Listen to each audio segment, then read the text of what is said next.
جمعرات میرے استاد عاشق فوت ہو گئے، اللہ مغفر ہو ورحم ہو وتجاوز عنہ، اللہ ان کی مغفرت فرمائے۔ ہمارے بھی ساتھی تھے وہ، اللہ ان کے درجات بلند کرے اور پسماندگان کو صبر جمیل عطا فرمائے۔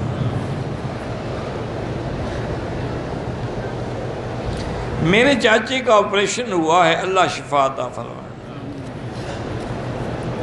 داڑھی رکھنا واجب ہے اور اس کا کٹانا جو ہے بار بار گناہ کبیرہ ہے اور مرتکب کبیرہ فاسق ہوتا ہے، اس لیے اس کو نہ اذان دینے کی اجازت ہے نہ امام بننے کی اجازت ہے۔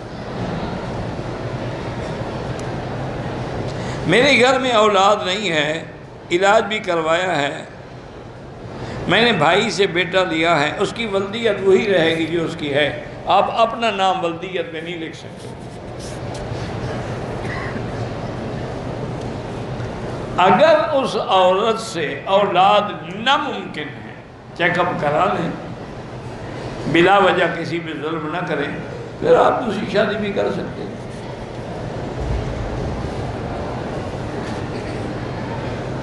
ہم مدرسے کا کام اللہ کامیاب فرمائے۔ آج کل قادیانی بہت سرگرم ہیں، ان کے مددگار جو آ گئے ہیں، صاف بات ہے وہ سرگرم ہوں گے، پہلے بھی تو انگریز حکومت نے ان کو پودا لگایا تھا، اب بھی پھر وہی پیچھے ان کے یہودیوں کا ہاتھ ہے۔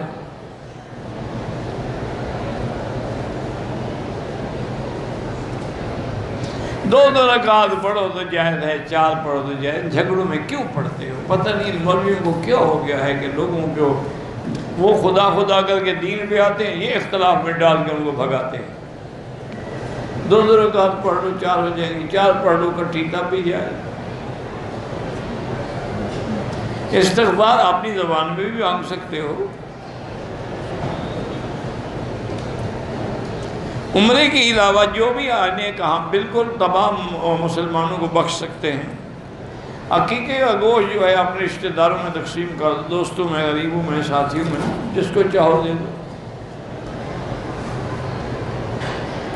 زیر ناف بال جو ہیں وہ زیر ناف ہی تو کہلاتے ہیں، اب آگے حد بیان کرنے کی کیا ضرورت ہے؟ ناف سے نیچے جو ہے اس کو صاف کر دیں۔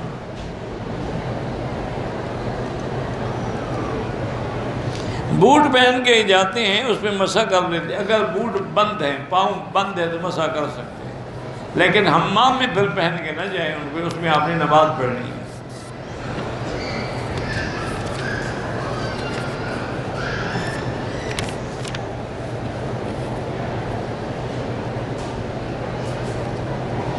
طواف زیارت کرتے ہوئے عصر کی نماز پڑھ لی، اب نفل پڑھ کر سعی کر کے بہرحال طواف زیارت مکمل کریں، نماز کھڑی ہوگی نماز پڑھ لیں پھر پورا کریں۔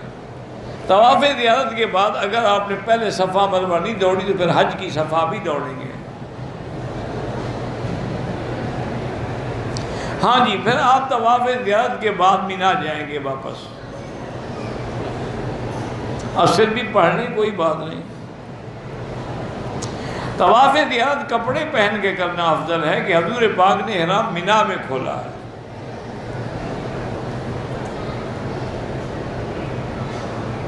عورت کو اگر ایام حیض آ جائیں اور طواف زیارت وہ 12 تاریخ کو نہ کر سکے، لیٹ ہو جائے، کوئی دم نہیں اس کے لیے، وہ معذور ہے۔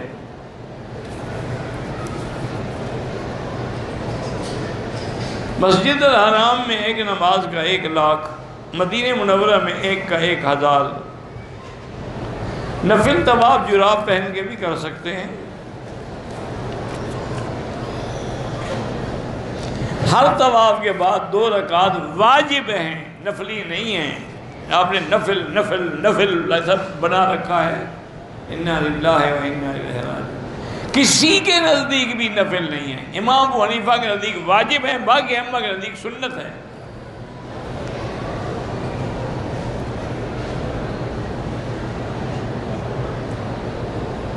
ہم نے عمرے کا احرام باندھا، نفل ادا کر کے نیت کی، بعد میں معلوم ہوا کہ نفل کے وقت میں ابھی 5 منٹ باقی تھے، کوئی بات، دوبارہ پڑھنے کی کوئی ضرورت نہیں۔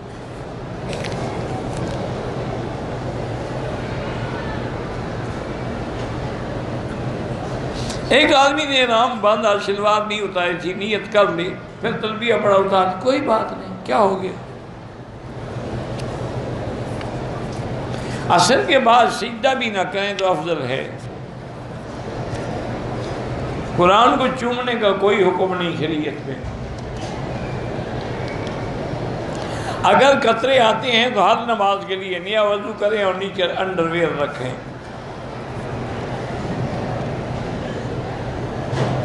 کہتے شوگر کی وجہ سے میں کمزور ہو گیا ہوں، مجھے طاقت کا نسخہ چاہیے تو کسی حکیم کے پاس جائیں۔ میں نے تو مطب نہیں کھولا ہوا، نہ دواخانہ کھولا ہوا ہے۔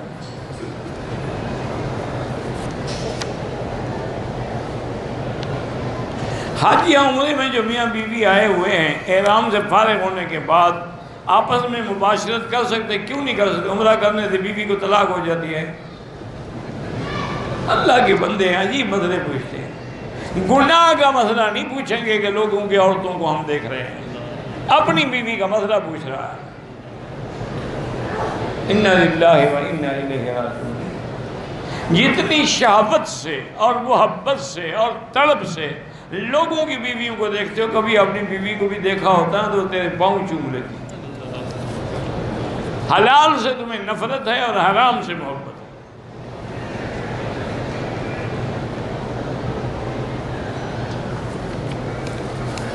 حنفی مسلک میں 12 تاریخ تک طواف زیارت بھی ہے اور حج کی بکری کا ذبح کرنا بھی ہے۔ باقی ائمہ کے نزدیک بعد میں بھی جائز ہے۔ بھائی یہ حالات ہیں، مجبور ہو گیا ایک آدمی، چلو کوئی بات نہیں۔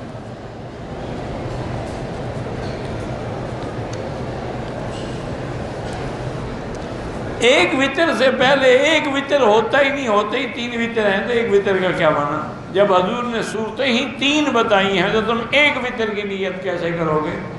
جو ایک وتر پڑھ رہے ہیں وہ بھی پہلے 2 رکعت پڑھتے ہیں، سلام پھیر کے کھڑے ہو جاتے، ہم سلام نہیں پھیرتے، بس پڑھتے تو وہ بھی 3 رکعت ہیں۔ کبھی آئے ہیں اپنے گھر سے 1 رکعت پڑھ کے گھر چلے گئے؟ وتر 3 رکعتیں، نیت بھی وتر کی کرو گے۔ مغرب کی اذان کے بعد 2 رکعت یہ مستحب ہے، حنفی مسلک میں نہ پڑھنا بہتر ہے۔ احرام کے 2 رکعت پڑھنے جو ہے وہ سنت ہے، نہ پڑھ سکے کوئی بات نہیں۔ صفا کے آغاز میں پڑھی جانے والی دعا 3 دفعہ پڑھ لینی چاہیے ہر دفعہ۔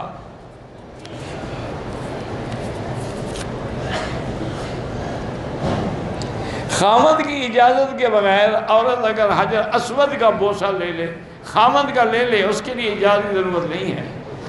حجر اسود کے لیے ویسے پوچھ کے جائے کہ اس کے حکم کے بغیر وہ بیچاری طواف بھی نہیں کر سکتی۔ انا للہ و انا الیہ راجعون۔ ہر طواف میں محرم کا ساتھ ہونا ضروری نہیں ہے، محرم سفر کے لیے ہوتا ہے، طواف کے لیے تو نہیں ہوتا۔ عورت کا جنازہ پڑھنا جائز ہے تو کیا بغیر جنازے کے قبر میں ڈال دیں؟ کیوں اتنا تنگ آ گئے وہ عورتوں سے؟ موبائل میں ویڈیو کال کرنا اپنے بچوں سے، اپنی بیوی سے، غیروں سے ناجائز ہے۔ طواف کے استلام کا منع اشارہ کرنا۔ ہم طائف گئے تھے، ہم نے عمرہ کیا، ایک نے نہیں، جس نے نہیں کیا اس پہ دم ہے، یا دوبارہ طائف جا کے عمرہ کر لے، دم سے بچ جائے گا۔ ایک عورت بیمار ہے، چل نہیں سکتی، ہاں وہ کنکری کے لیے وکیل بنا سکتی ہے۔ فجر کی سنتیں رہ جائیں تو سورج نکلنے کے بعد پڑھیں۔ سفر کے دوران مجبوری ہو تو مغرب عشاء اکٹھی ہو سکتی ہے، ورنہ مغرب لیٹ کر دیں اور عشاء اول وقت میں پڑھ لیں۔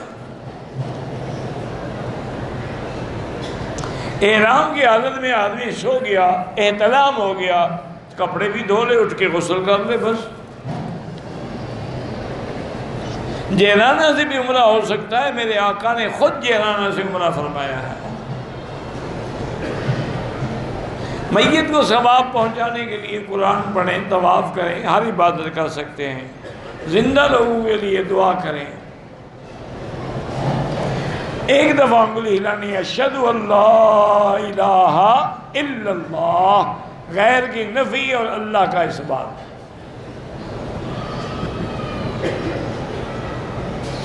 سجدے کے دوران میں دونوں ایڑیاں ملی ہوئی ہوں یا درمیان میں تھوڑا سا فاصلہ، تو مل کے تو سجدے نہیں کر سکتے آپ۔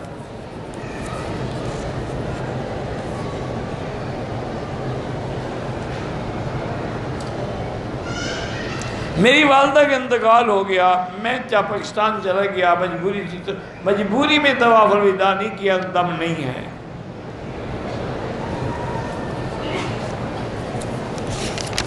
پہلے نہیں کر سکتا طواف الوداع، جاتے کہ وہ دن کرنا ہوتا ہے۔ میں حج کے لیے آیا ہوں، عمرہ بھی کر لیا، اگر جیرانہ جاؤں واپسی پہ مجھے عمرے کا احرام کوئی باندھنا نہیں پڑے گا؟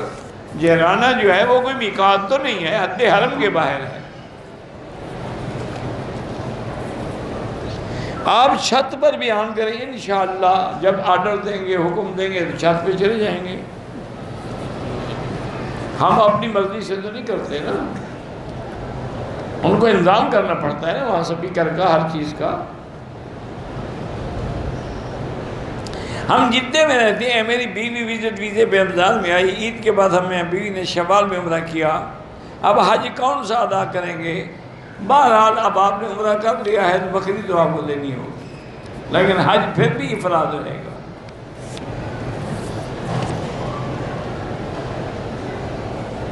ہمارے ساتھ دو کمزور عورتیں ہیں، مینا جانے سے پہلے اگر وہ حج کا احرام باندھ لیں اور نفلی طواف کر کے صفا مروہ دوڑ لیں تو بعد میں صفا نہیں دوڑنی پڑے، لیکن یہ تو ڈبل مشقت ہے نا، ایک 8 کو کریں، ایک پھر 10 کو آگے کریں، ایک ہی دفعہ کیوں نہ کریں بھائی؟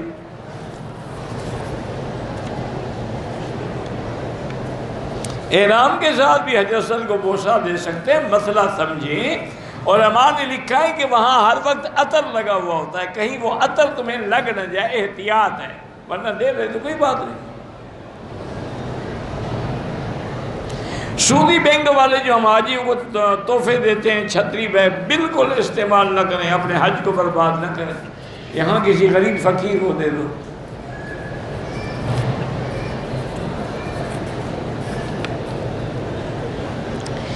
ہر حاجی کے ہاتھ پر کڑے باندھ دیے گئے ہیں احرام کے، کوئی بات نہیں، بال ٹوٹتا ہے ٹوٹ جائے، اس کی وجہ یہ ہے کہ خدا نہ کرے حادثہ ہو جائے، مر جائے، کیا پتہ لگے یہ کون ہے۔ مجبور ہے حکومت، وہ خوشی سے کڑے نہیں ڈالے انہوں نے۔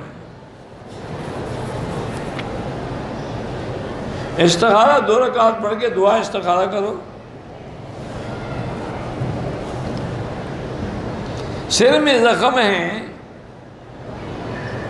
عمرہ کریں تو زخم ہے تو آپ عمرہ نہ کریں، وہ دوسروں کو کرنے دیں، یا جس جگہ پہ زخم نہیں ہے صرف وہی اس طرح پھروائیں۔ قضاء عمری جو ہے پہلے تو توبہ کریں، اس کے بعد ہر نماز کے بعد نیت کر کے قضا پڑھتے رہیں۔ مجھے طواف کے دوران 50 ریال ملے ہیں، اگر آپ خود غریب ہیں تو استعمال کرو، اگر غریب نہیں ہے تو جو خادم خدمت کر رہے ہیں حرم میں ان کو دے دو۔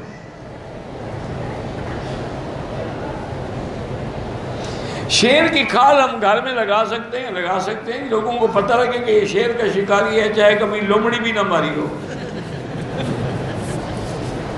میرے ساتھ بھی ایک خان تھے، فوت ہو گئے، وہ مجھے روز ایسے قصے سناتا تھا، اللہ ہدایت دے، اللہ بخشے بیچارے کو۔ میں نے جناب یہ شکار کیا اور میں نے جناب یہ شکار کیا۔ میں نے کہا کیا ہوگا یار، بس ٹھیک ہے۔ ایک دن اتفاق کی بات ہے، عصر کی نماز پڑھا کے ہم بیٹھے ہوئے تھے مسجد میں کہ 2 آدمی بھاگتے ہوئے ہیں، انہوں نے کہا جی کہ ہمارے کمان کے کھیت میں خنزیر آ گیا ہے، وہ تو سارا ہمارا کمان، غریب لوگ ہیں، ہمارا تو کمان اجاڑ کے رکھ دے گا۔ اتفاق جو خان صاحب ہی بیٹھے تھے، میں نے کہا جاؤ بھائی تم بھی بندوق لے آؤ، میں بھی لے، چلو خنزیر کو مارتے ہیں۔ وہ بھاگا جناب، اس کا گھر قریب تھا، بندوق لے کے آ گیا۔ میرے پاس بھی الحمدللہ بڑی زبردست قسم کی رائفل تھی، کبھی شوق ہوتا تھا، اب تو میں نے سب لوگوں کو دے دیا، کیونکہ بلوچوں کو اسلحے کا تو بیماری ہے نا، ہر اسلحہ الحمدللہ میرے پاس تھا۔ میں جب آیا نا ادھر پھر میں نے دوستوں کو دے دیا، ان کو لائسنس بھی بنوا دیے اور وہ دے دیے۔ بہرحال ہم وہاں گئے، ادھر ادھر سے لوگ ہم نے کہا بھی ہانکا کرو تاکہ کدھر سے نکلے۔ میں نے اس کو سمجھایا، میں نے کہا یہ بڑی خطرناک جانور ہے، اس کو بڑا سوچ سمجھ کے شکار کرنا ہے، اور آپ اپنی اس کے پاس تھی ڈبل بیرل بندوق، میں نے کہا اس میں تم یہ عام کارتوس نہیں، اس میں LG یا SG کا کارتوس ڈالو، اور اگر نشانے خطا ہونے کا خطرہ ہو تو پھر مہربانی کر کے فائر نہ کرنا، ہمیں نہ مروانا۔ کہنے لگا جی کمال ہے، میں نے ایسے کئی خنزیر مارے ہیں۔ میں نے کہا چلو جی، میں نے کہا ایک بات اور بھی سمجھ لیجیے، اتنا بدبخت جانور ہے کہ آپ جب فائر کریں گے نا، اگر اس کو گولی نہ لگی تو جہاں سے فائر بنی 1 سیکنڈ میں وہی آئے گا، اس لیے عقل والا شکاری وہاں سے ہٹ جاتا ہے، کیونکہ یہ جلدی تو مڑ نہیں سکتا نا، اس کی گردن کو اللہ نے ایسے رکھا ہوا ہے نا، وہ چکر کاٹ کے مڑتا ہے۔ ابھی ہم باتیں کر رہے تھے کہ وہ خنزیر جو ہے نا جناب، وہ نکلا ایک جگہ سے، خان صاحب کی ریفل بھی گر گئی، خان صاحب بھی گر گئے۔ اللہ نے مہربانی کی، خیر میں نے اس کو 2 فائر کیے اور دونوں اس کو صحیح نشانے پہ لگے، پھر 2 گولیاں لگی ہوئی تھی 3.3 کی، پھر تو اس کا باپ بھی نہیں ہل سکتا تھا، وہ مر گیا۔ میں نے خان صاحب کہا کہ اٹھاؤ پہلے اس کو، جاؤ حمام لے جاؤ، وضو شروع کرواؤ۔ کہتا ہے جی ایسا خطرناک جانور، میں نے کہا تم نے آج تک بلی کا شکار کیا ہوگا، خنزیر نہیں مارا، یہ بڑا گندا جانور، کتا جانور، آخر اللہ نے جو حرام کیا ہے کو جائے۔ لیکن نا بعض جانور اس سے بھی طاقتور ہیں، جیسے شیر ہے، لیکن شیر خود حملہ نہیں کرتا جب تک شیروں نے، طاقت ہے لیکن حوصلہ بھی ہے، اگر چھیڑ دو نا پھر وہ بدلہ لیتا ہے۔ اسی طرح ہاتھی ہے، بڑا پیار کرنے والا جانور، لیکن بڑا منتقم المزاج ہے، 20 سال کے بعد بھی بدلہ لے گا، اور سوچ کے گولی مارنی پڑتی ہے کہ کہاں اس کو گولی لگے تو نقصان دے گی، ورنہ عام گولی کیا کرے گی ہاتھی کا۔ بہرحال اللہ بخشے، اب تو میرے خیال میں وہ خان صاحب بھی فوت ہو گئے، اللہ مغفرت فرمائے۔ میرا خیال یہی ہے، اب مدت ہو گئی ہے ملاقات نہیں، لیکن مجھے یقین ہے کہ فوت ہو گئے، اور زندہ ہوتے ضرور آتے۔ کہتے ہیں جی پاکستان میں سرکاری ملازم قانوناً کوئی کاروبار نہیں کر سکتا، حصہ ڈال سکتا ہے۔ بہرحال یہ قانون ہے، شرعاً تو کوئی منع نہیں۔ آپ کے ملک میں بڑے بڑے چالاک لوگ پڑے ہیں، قانونی طور پہ خود نہیں کر سکتا، بیوی کے نام پہ کر دے گا، بیٹے کے نام پہ کر دے گا، کسی نوکر کے نام، اب تو نوکروں کے نام پر اربوں کی جائیدادیں ہیں۔ لوگ بڑے سمجھدار ہیں جی پاکستانی ماشاءاللہ۔ وہ ایک دفعہ میں نے پڑھا تھا کارٹون، بڑی پرانی بات ہے، کہ جب چاند پہ سب سے پہلے انہوں نے بھیجا تھا نا جی، اپنا آدمی تو نہیں بھیجا تھا، اس میں کتا بھیجا تھا سب سے پہلے، 12 پھر آدمی بھیجنا شروع کیا۔ وہ کہتے ہیں کہ جی جب وہاں چاند پہ نے آدمی بھیجا امریکن نے، تو وہاں دیکھا کہ رشین بھی موجود ہے، چینی بھی موجود ہے، اور پاکستانی بھی موجود ہے۔ انہوں نے پوچھا بھی تم کیسے ہیں؟ انہوں نے کہا جیسے تم آئے، تم نے بھی اپنا ساروخ بنایا، ہم نے بھی بنایا۔ چینی نے کہا ہم نے بھی بنا لیا، تمہاری نقل ہم نے فوراً تیار کر دی۔ انہوں نے پاکستانیوں سے پوچھا بھی تمہارے پاس تو کچھ نہیں، تم کیا؟ انہوں نے کہا میں سمگل ہو کے آ گیا۔ یہ پاکستانی بڑی چیز ہے، یہ زمزم کو بھی نہیں چھوڑنے کے انشاءاللہ۔ 1 لیٹر زمزم ہوگا 10 لیٹر پانی ملا کے بیچیں گے۔ اگلے دن میں خود زمزم لینے گیا تو باہر میں نے دیکھا کچھ کھڑے تھے، میں نے کہا ڈرائیور سے میں نے پوچھا بھی یار یہ ادھر چھپ کے درختوں کے اندر کے؟ انہوں نے کہا جی وہاں سے لے آتے ہیں، یہاں کھڑے ہو کے بیچتے ہیں، وہاں سے گورنمنٹ دیتی ہے ان کو 3.5 روپے میں، یہ یہاں 10 ریال میں بیچ دیتے ہیں۔ میں کہا یہ بڑا اچھا کاروبار نے بات بنا رکھا ہے۔ انا للہ و انا الیہ راجعون۔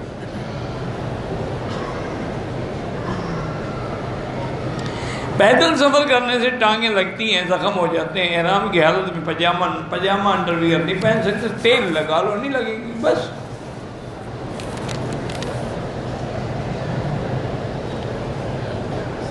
اگر ہم یہاں سے بچوں کے لیے کوئی تحفہ لے جائیں، ہم بالکل لے جاؤ، کوئی منع نہیں شریعت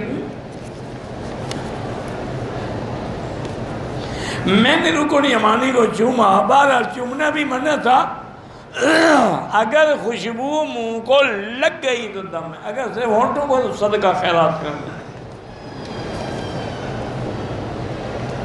چاندی کی انگوٹھی میں لگی نا، بالکل ڈال کے پہن سکتے ہیں۔ شادی کے لیے جس سے محبت ہو اس کے نام لے کے دعا کر سکتے ہیں، پہلے استخارہ تو کرو، خیر ہے۔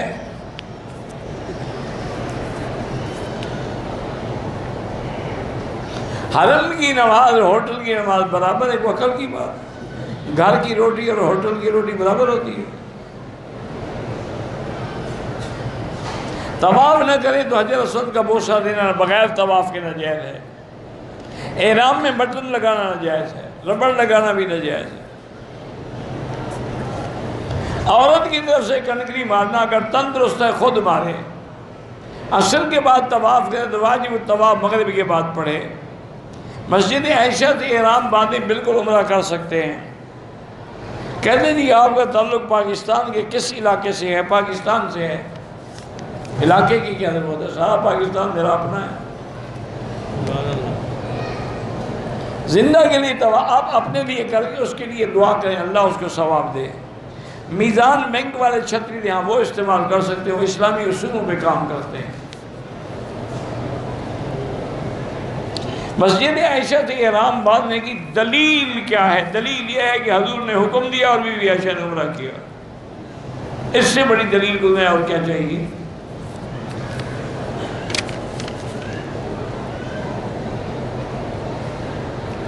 حرمین الشریفین میں جمعے کی جو پہلی اذان ہے وہ اعلان کے لیے ہوتی ہے، حضرت عثمان کے زمانے سے وہ بھی سنت ہے۔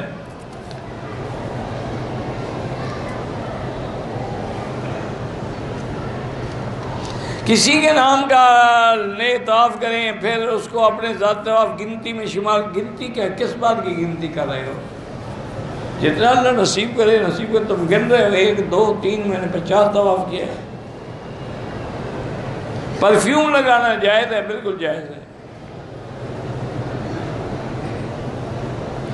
بھائی گلزار حج پہ ان کی والدہ کا انتقال ہو گیا، اللہ مغفرت فرمائے، اللہ درجات بلند فرمائے۔ 12 کنکری کو کنکریاں مار کے مغرب سے پہلے ہوٹل آ گئے واپس، تو پھر 13 کو مارنے کی ضرورت نہیں ہے۔ 13 کو مارنا تب ہے جب رات وہیں رہ جائے۔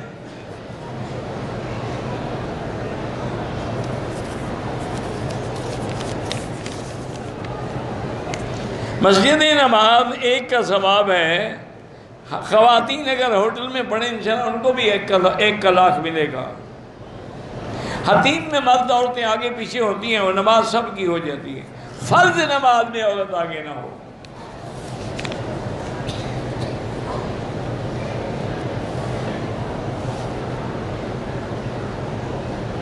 مسجد حرام کو نماز فجر کے لیے نہیں آ سکتے تو آپ ان کو وہیں نماز پڑھا دیا کریں، وہ بھی حرم ہے، کوئی بات نہیں۔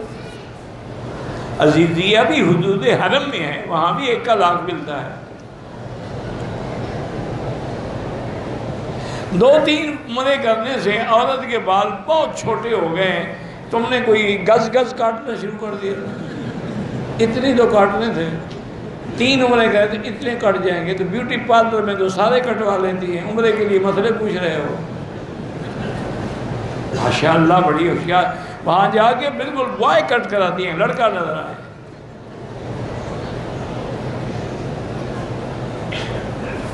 اب اس کو اہلیہ کے بالوں کا بڑا فکر ہے بیچارے، تو نہ کراؤ عمرہ جناب، کس نے کہا ہے؟ حکیم نے نسخہ لکھا، طواف کراتے رہو، عمرہ نہ کراؤ، بال چھوٹے ہو جائیں۔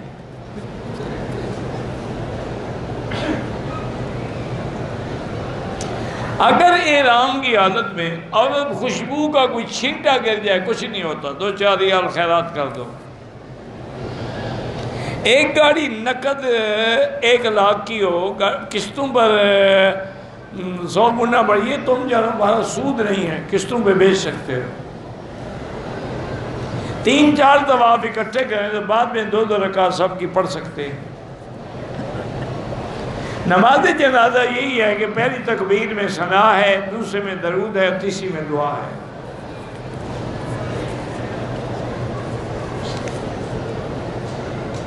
احرام کی حالت میں ملتزم سے لگ گیا کوئی بات نہیں۔ کوئی آدمی مسجد عائشہ سے عمرہ کرنے میں کراہت کرتا ہے، اس کو دفع کرو، تمہیں کیا تکلیف ہے؟ اس کو بی بی عائشہ کے نام سے چڑ ہوگی۔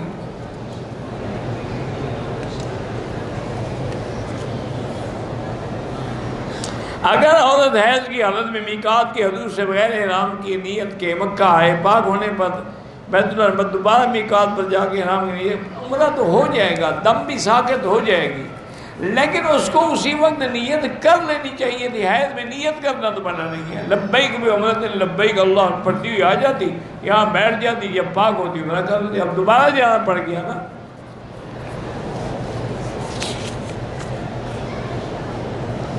نام امیر حمزہ 6 سال ہے، کینسر، اللہ شفا عطا فرمائے، اللہ ہر بیمار کو شفا عطا فرمائے۔ دمام سے آیا ہوں، طائف میں نہیں رکا، جدہ میں ٹھہرا ہوا ہوں، تو جدے سے احرام باندھ کے آپ آ سکتے ہیں، حج پر عمرہ بھی کر سکتے ہیں۔ ہم پاکستان کی طرف سے معاون حجاج بن کے آئے ہیں، بالکل یہاں مسافر ہیں۔ اگر ایک جگہ 15 دن کا قیام ہے تو ٹھیک ہے، ہم مسافر کی نماز پڑھیں گے۔ معاون حجاج کے لیے کوئی نیا مسئلہ تو نہیں ہوتا، شریعت تو سب کے لیے ایک ہے۔ مینا عرفات میں اگر جمعہ کا دن آ جائے تو عرفات میں جمعہ نہیں ہوگا، ویسے وہ حضرات جمع کریں گے بین الظہر والعصر، ظہر اور عصر کو ملا کے پڑھیں گے۔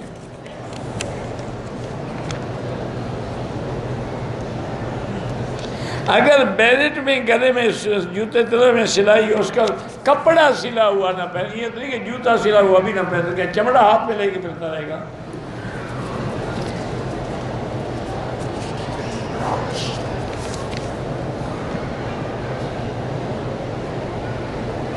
حاجی تمتع کے لیے آئے ہوئے، کیا 40 دن تک وہ اپنی بیوی سے بھی نہیں مل سکتا؟ کیوں نہیں مل سکتا؟ جناب صفا مروہ دوڑ کے حل کرا کے اور فوراً جا کے پہلا کام یہی کرے،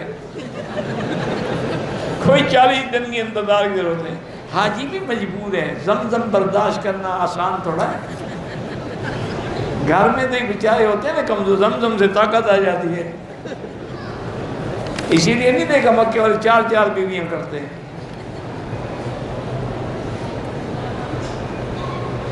ہمارے گروپ لیڈر 10 ذی الحج کی رات کو طواف زیارت کرنے کے، ٹھیک ہے 10 ذی الحج کی رات نہیں ہوئی، 10 گزار کی جو رات ہو اس میں کر سکتے ہیں۔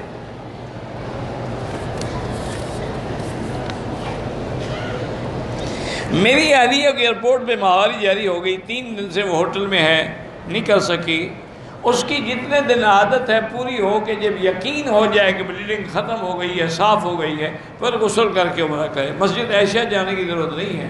اگر ایئرپورٹ سے نیت کی تھی، اگر نہیں کی تھی پھر مسجد عائشہ سے نیت بھی کریں گے اور دم بھی دینی پڑے گی۔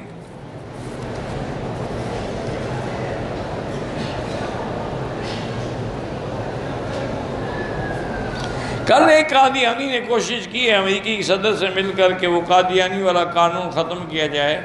بہرحال وہ اپنی کوشش کیوں نہیں کریں گے؟ کفر بھی کوشش کرتا رہے گا اور حق بھی انشاءاللہ لڑتا رہے گا۔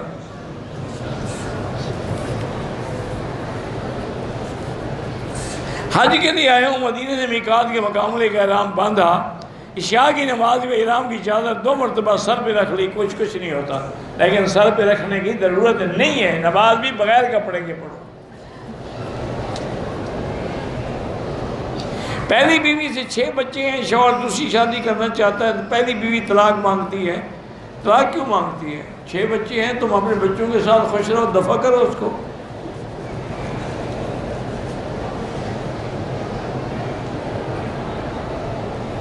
طواف میں کتنے بندہ ایک کے لیے ایک؟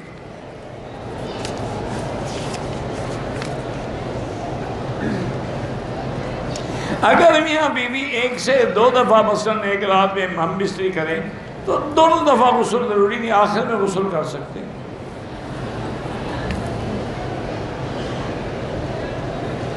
نماز پڑھتے ہوئے نظر سجدے کی جگہ ہو، کعبے پہ نہیں۔ الفاظ سے نکل جائیں تو حدود حرم سے آپ نکل گئے، احرام ضروری نہیں لیکن حدود حرم سے باہر ہے، میقات تو طائف ہے۔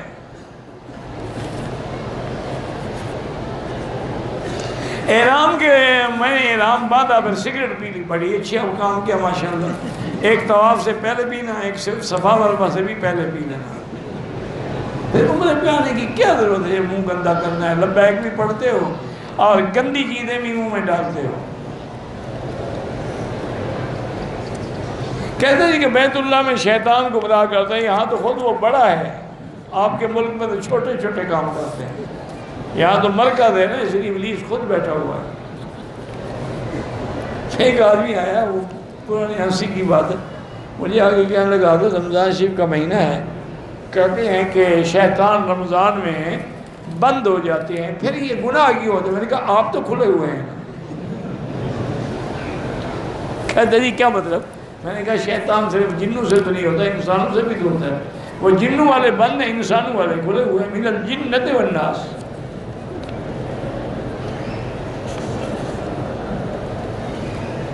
عزیزیہ میں ابھی نماز پڑھ بھائی، وہاں بھی 1 کا لاکھ ملتا ہے، عزیزیہ بھی حرم ہے، لیکن یہ کعبے والی شان تو نہیں ملتی نا۔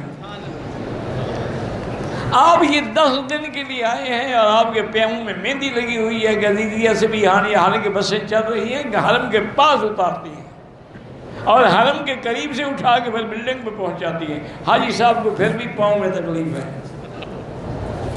اللہ نہیں آنے دیتا تو ہم کیا کر سکتے ہیں؟ جنہوں نے آنا ہے نا وہ پیدل چل کے بھی آتے ہیں۔ میرے گھر کے ساتھ ایک بوڑھا آدمی ہے، بالکل میرے انداز ہے اس کی عمر 60-70 سال ہوگی، وہ فجر کی نماز پہ روزانہ وہاں سے پیدل آتا ہے حرم میں، حالانکہ 20 منٹ آتے میں لگتے ہیں، 20 منٹ جاتے میں لگتے ہیں۔ میں نے کہا یار تمہیں بڑی الحمدللہ اللہ نے ہمت کیا لگا تھا، صرف ہمت نہیں صحت بھی دی ہے، اسی لیے تو میں جی رہا ہوں۔ جب چلنا میں نے چھوڑ دیا، میں نے 4 پائی پہ پڑ جاؤں گا۔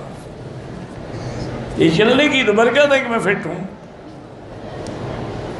ویسے حضور کا بھی حکم ہے، صحابہ نے کہا کہ شکونا بالضعف، کہ ہمیں کمزوری ویکنس ہو گئی ہے، اور میں علیکم بالنسل، تیز تیز چلا کرو۔ یہ جو تم واکنگ کرتے ہو نا، یہ اصل حکم تو آقا کا ہے، جاگنگ کرتے ہو کبھی واکنگ کرتے ہو۔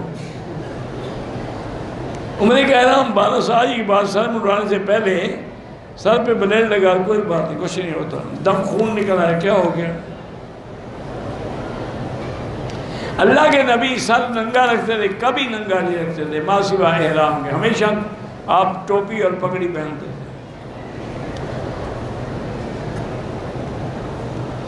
میں نے کبوتر چوک پہ بچھو دیکھا تو میں نے مار دیا، اچھا کیا، تو بچھو کو مارنا ہی چاہیے تھا، اور کیا سلام کرتے اس کے، السلام علیکم بچھو صاحب آپ مکہ شریف کے ہیں، مجھے ڈنگ مار دیں آپ۔ اللہ کے بندے موزی چیز ہے، دیکھو مارو اس کو۔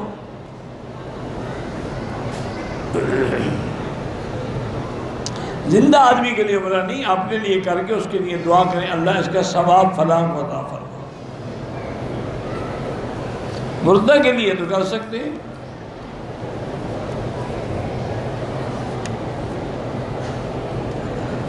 میں نے بیٹی کی شادی کے لیے گھر خریدا ہے، اس کا کرایہ بھی آتا ہے، کرایہ پر زکوٰۃ دیں گے آپ؟ جب بیٹی کو دے دو کہ بیٹھ جائے گی پھر کوئی زکوٰۃ نہیں۔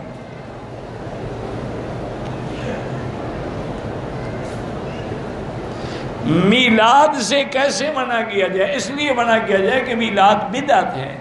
اگر سنت ہوتا تو سب سے پہلے حسن حسین کرتے، بی بی فاطمہ کرتی، حضرت ابوبکر کرتے، تم ان سے بڑے عاشق ہو۔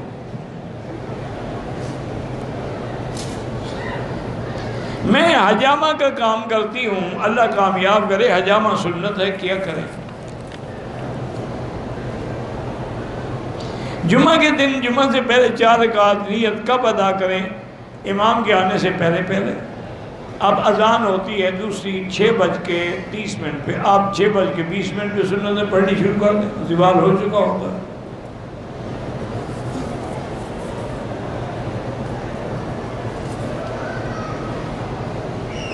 عصر کے بعد نفل نہ پڑھیں، مغرب کے بعد پڑھیں۔ ہر طواف کے لیے وضو ضروری ہے، یہ نماز کے حکم میں ہے۔ گاڑیاں کیش بھی دیتی ہیں، ادھار دیتے ہیں قسطوں پہ، وہ جائز ہے، وہ سود نہیں ہے۔ بہرحال حدیث یہ ہے کہ مینا بھی حرم میں داخل ہے۔ عورت حرم کے ساتھ نماز پڑھے تو جماعت کے ساتھ پڑھے، الگ پڑھے تو پھر اپنے گھر اپنے ہوٹل میں پڑھے۔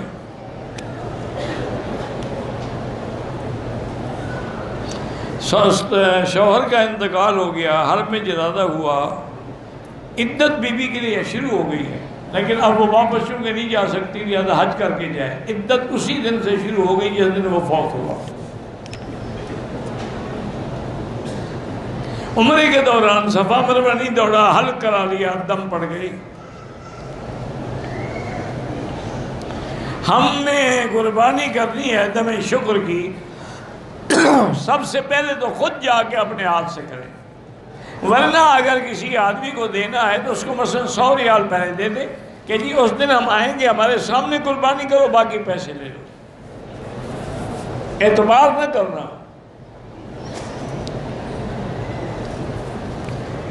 آدمی خود اپنے سر پہ حوصلہ پھیس ہو سکتا ہے، بینک والے بھی قربانی کریں گے لیکن وقت پر نہیں کر سکتے۔ 4 رکعت سنت موقدہ پڑھنا، 1 رکعت 1 سلام سے بالکل جائز ہے۔ 4 رکعت فرض پڑھنا 1 سلام سے جائز ہے تو سنت کیوں جائز نہیں؟